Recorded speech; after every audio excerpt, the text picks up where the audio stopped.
कर्ज ना लौटाने पर आपके ऊपर केस हो सकता है। कितनी अमाउंट पे केस हो सकता है? क्या आप सऊदी अरब वापस जा सकते हैं? क्या आप किसी दूसरे जीसीसी कंट्री में जा सकते हैं? बिस्मिल्लाहिर्रहमानिर्रहीम। इन तमाम सवालात के जवाब जानने के लिए हमारी वीडियो में एंड तक देखें और हमारे चैनल को लाइक करें, सब्सक्राइब करें और ज्यादा से ज्यादा शेयर करें। जैसा कि नाजरीन, हमने आपसे पिछले एपिसोड में वादा किया था कि सऊदी बैंकों का कर्ज ना चुकाने की सूरत में आपको क्या क्या सर्कमस्टांसेस का सामना करना पड़ेगा, उनकी कंडीशन हम आपके साथ शेयर करते हैं। जब आप सऊदी बैंकों से कर्ज हासिल कर लेते हैं, कर्ज हासिल करने के बाद आप उसको आपके अकाउंट से वो पेमेंट मंथली डिडक्ट होती रहती है। जैसे जैसे वो आपके अकाउंट से डिडक्ट होती जाएगी, आपकी लायबिलिटी कम होती जाएगी। आते हैं पॉइंट के ऊपर। आपने बैंक से लोन लिया, लोन आप चुका नहीं सके, चुकाने के बाद क्या हुआ?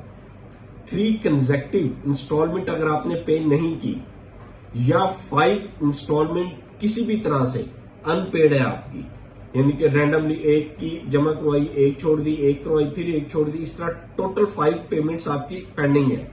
इस सूरत में बैंक आपके ऊपर केस फाइल करेगा। केस फाइल करने के बाद जो रिकवरी एजेंसीज होती है वो आपसे पैसे वसूली करके बैंक को देंगी। एक तो ये कंडीशन है। दूसरी कंडीशन, क्या आपने बैंक का लोन पे किए बगैर फाइनल एग्जिट के ऊपर जा सकते हैं?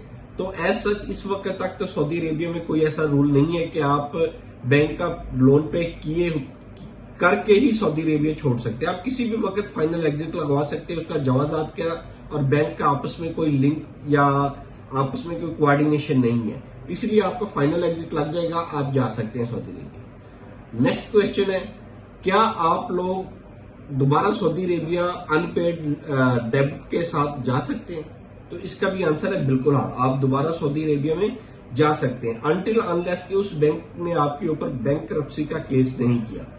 नॉर्मली 3 इंस्टॉलमेंट अनपे होने के बाद बैंक करता है और समटाइम नहीं भी करता, लोग जाते भी हैं। लेकिन अगर उन्होंने केस कर दिया है तो फिर तो आपको मुश्किलात का सामना करना पड़ सकता है, अदरवाइज कोई इतनी बड़ी कवाहत नहीं है वापस जाने में। क्या आप किसी दूसरे जीसीसी कंट्री में जा सकते हैं?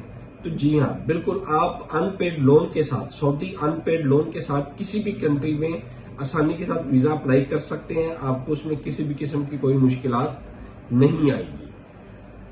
सऊदी अनपेड जो होगा, क्या आप नया कामे के ऊपर हैं, नए वीजे के ऊपर सऊदी अरेबिया आ गए, क्या आपको फिर भी वो लोन पे करना पड़ेगा?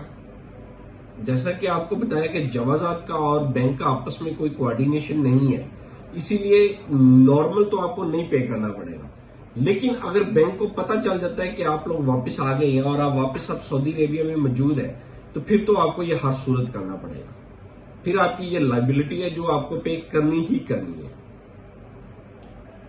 और रही बात अनपेड लीव की, अगर आप लीव बिल्कुल छुट्टी आप जा सकते हैं, छुट्टी जाने में आपको कोई कबाहत नहीं है, कोई मसला नहीं है, आप छुट्टी भी जा सकते हैं।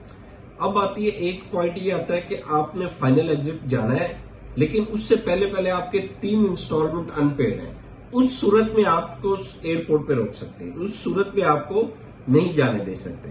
क्यों? आपकी 3 अनपेड थी, बैंक ने ऑलरेडी आपके ऊपर केस कर दिया, केस करते हुए वो एयरपोर्ट सिस्टम के साथ लिंक हो गया, आपका अकामा उस सिस्टम के साथ लिंक हो गया। उस सूरत में आप पे करके ही निकल सकते हैं, अदरवाइज आपको वो सऊदी अरेबिया से बाहर नहीं जाने देंगे। ये तो तमाम कंडीशन और क्वेश्चन थे। इसके अलावा अगर आपके जहन में कोई क्वेश्चन आता है, कोई कंडीशन आती है, हमसे शेयर करें, हम आपकी रहनुमाई करेंगे। अल्लाह ताला आपका हामी नासिर हो। हमारे चैनल को लाइक करें, सब्सक्राइब करें और ज्यादा से ज्यादा शेयर करें ताकि मुफीद इंफॉर्मेशन तमाम लोगों तक पहुंचती रहे। अल्लाह ताला आपका हामी नासिर हो। अल्लाह हाफिज।